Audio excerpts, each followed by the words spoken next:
Garcia Pereira, começava por si.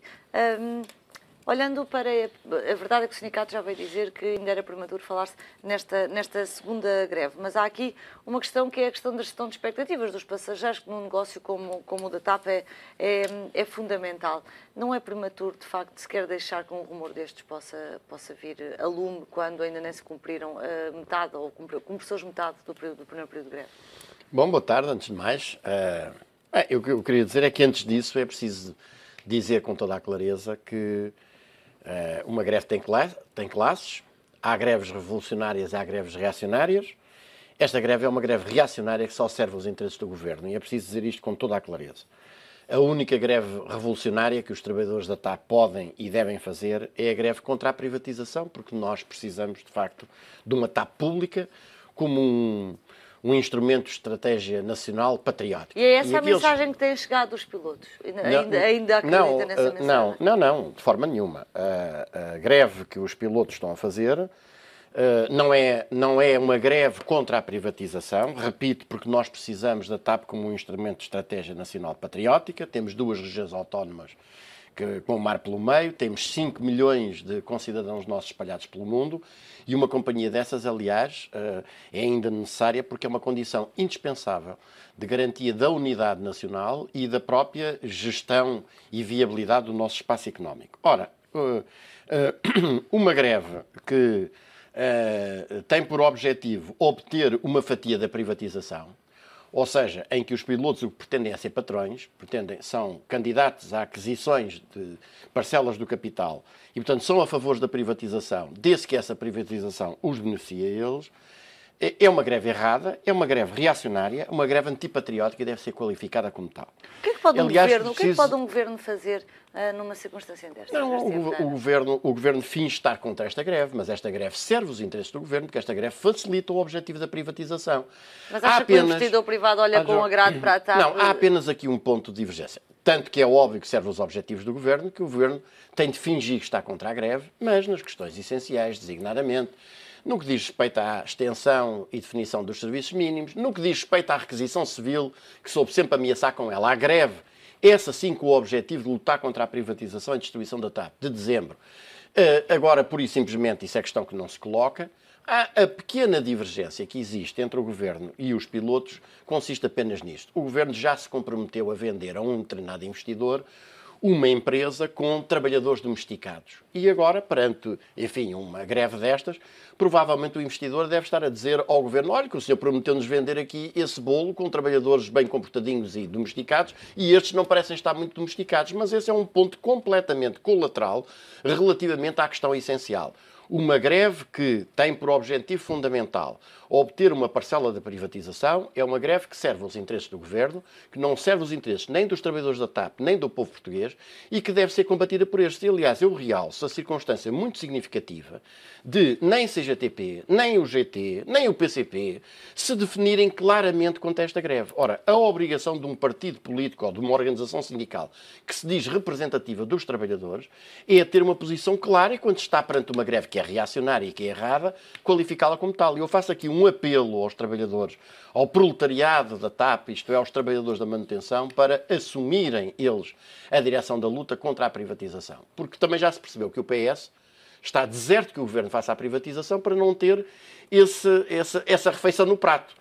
E que já estava comprometido desde o tempo do João Cravinho e até antes disso com a privatização, também não tem uma posição clara sobre esta matéria. Portanto, está tudo calado, à espera, e o Presidente da República já começou a insinuar a ideia de empurrar as eleições o mais possível para diante, para evitar que a campanha eleitoral seja nas praias, etc. Não tem a ver com a outra questão, com o outro tema, é só para dizer que, evidentemente, essa tentativa óbvia de Cavaco empurrar as eleições para diante visa dar mais tempo para que o Governo consiga cumprir o facto consumado antipatriótico da venda da TAP. Garcia Pereira, um dos argumentos dos pilotos da TAP talvez mereça também aqui alguma reflexão para tirarmos esta discussão apenas e só da questão da participação no capital no âmbito de uma privatização. é que, segundo o sindicato que esteve aqui no Grande Jornal ontem, a verdade é que nós estamos a fazer as contas aos prejuízos que a TAP está a dar agora, nestes dias de greve, e que pode chegar aos 30 milhões de euros, contas para já do Governo, a TAP fala em 70 milhões. A isto, os pilotos contrapõem os prejuízos que a TAP teve por ter tido uma gestão ruinosa. André Pardal estava a falar justamente nesse papel fiscalizador dos governos sobre as administrações das empresas que tutela.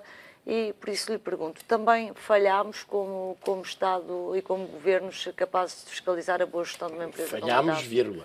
Falhámos. Essa primeira pessoa do plural, vírgula. Mas, falhámos Estados, pessoas, os governos falharam. Uma primeira questão só para dizer o seguinte. O facto de, em dezembro, não estarem sequer ainda definidos serviços mínimos não o impediu o Governo, nessa altura, de decretar a greve. Porque a greve, essa, era contra a privatização. E, portanto, não é um argumento jurídico de que, bom, entendemos que... Não, é um argumento político. Naquela altura, o Governo, inclusive, praticou uma ilegalidade do tamanho de um elefante, que é decretamento de uma requisição civil prévia a haver sequer a definição de serviços mínimos, quanto mais o seu incumprimento. Segundo ponto, os prejuízos, pois toda a gente sabe que os prejuízos que o Grupo TAP tem derivam, em larga medida, na sua esmagadora maioria, de negócios ruinosos nos quais o Sr. Fernando Pinto está metido até ao pescoço. Por um lado, o negócio da VEM, que é responsável por mais de metade dos prejuízos acumulados de todo o Grupo TAP e que é um buraco sem fundo, que deve ser explicado, é num processo de crime. E se isto fosse um país a sério, o Sr. Fernando Pinto já estava atrás das grades por esse negócio. E depois o segundo negócio, que é o da venda da Portugália, o da compra da Portugália ao BES, saliento ao BES, e sublinho, por um preço que é cerca de 5 a 6 vezes superior ao valor corrente daquela companhia. Bom, isso é verdade, mas a questão que se põe relativamente à greve dos pilotos e a argumentação deles é, sim senhor, eles agora até fizeram um documento em que põem, salvo erro, 34 medidas. Mas falta lá, nessas 34, a 35ª.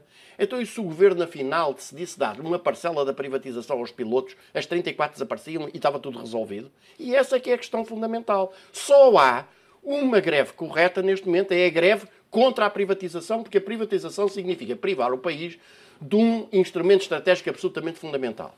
Uma greve que é pela privatização, desde que eu tenha uma parcela dessa, é uma greve errada e deve ser dito depois sem acrimónia, mas com a firmeza indispensável. E, de facto, é muito significativo que o Governo, por um lado, finja que está contra a greve, como disse há bocado, mas tenha a perfeita percepção de que esta greve lhe serve aos seus interesses. E os partidos ditos da oposição, a começar pelo PS e a acabar pelo PCP, pelo BES e pelo Bloco de Esquerda, e as próprias organizações sindicais, estejam caladas que nem ratos relativamente a esta matéria. E, portanto, eu volto a sublinhar que a única greve que deve ser feita, e essa sim os trabalhadores da TAP devem se preparar para ela, é para impedir esta privatização, que é um crime de lesa pátria. Sim, é um ato de verdadeiros Miguéis de Vasconcelos e que deve ser denunciado, aliás, a circunstância de um governo que sabe que está com os pés para a cova, que vai ser corrido dentro de muito poucos meses. O que é que faz correr governantes para procurarem a todo o transe impor o facto consumado dessa privatização? E só há duas razões que se combinam, aliás. Por um lado, ser aquilo que os grandes interesses financeiros que estão por trás deste negócio lhes impõem que o negócio se consume e, por outro lado, obviamente, as contrapartidas que negócios desta dimensão sempre representam. Garcia Pereira, eu gostava de alargar aqui um bocadinho a discussão e pensar aqui mais naquele que é o funcionamento do sistema político atual. Nós temos visto iniciativas do lado de Espanha, uma intenção, a Itália já uma lei até bastante polémica que reflete sobre estes dois polos, por um lado o facto de haver cada vez mais partidos, por outro lado a questão da estabilidade governativa. Urge repensar aqui o sistema político também.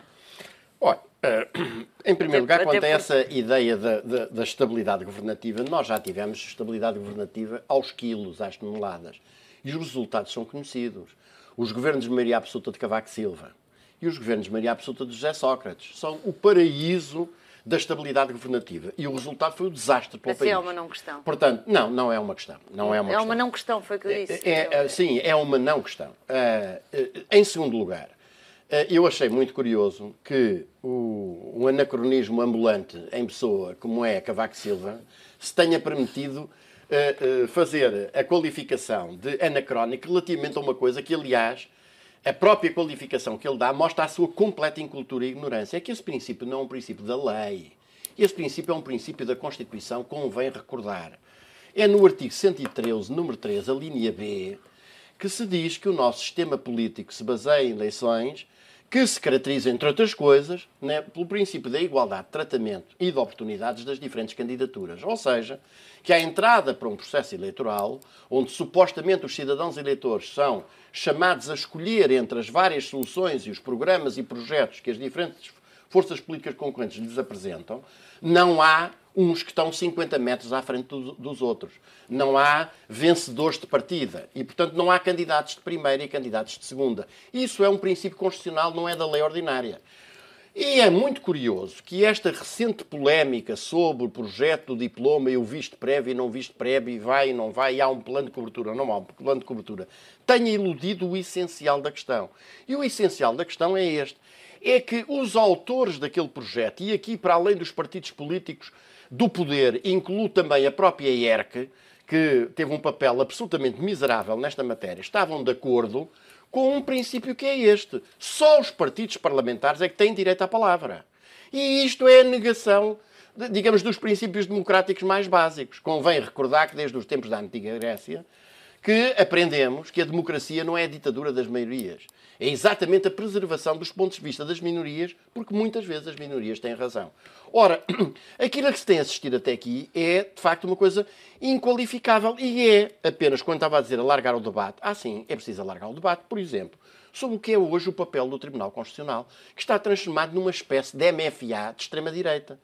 O meu partido foi impedido de concorrer às primeiras eleições ditas livres em Portugal em 1975, facto que é sempre mais ou menos apagado com uma borracha da história recente do nosso país, pela circunstância de se ter recusado a assinar o chamado Pacto MFA-Partidos, em que o MFA impunha aos partidos uma série de restrições ao exercício da sua atividade. Ora, o Tribunal Constitucional, neste momento, só legaliza, só aceita os partidos com cujos estatutos concorda. Depois, através da entidade das contas, que é uma coisa boa para aplicar aos outros, mas não ao próprio, como se viu, permite espiolhar e ter o controle do funcionamento interno dos partidos. E aqueles com os quais não concorda está a estrangulá-los financeiramente com a aplicação de coimas permanentes e brutais, destinadas exatamente a apenas permitir o funcionamento dos partidos do regime. Ora bem, o que eu quero dizer com isso é esta lei, ou este projeto de lei, que visava, que é absolutamente inconstitucional,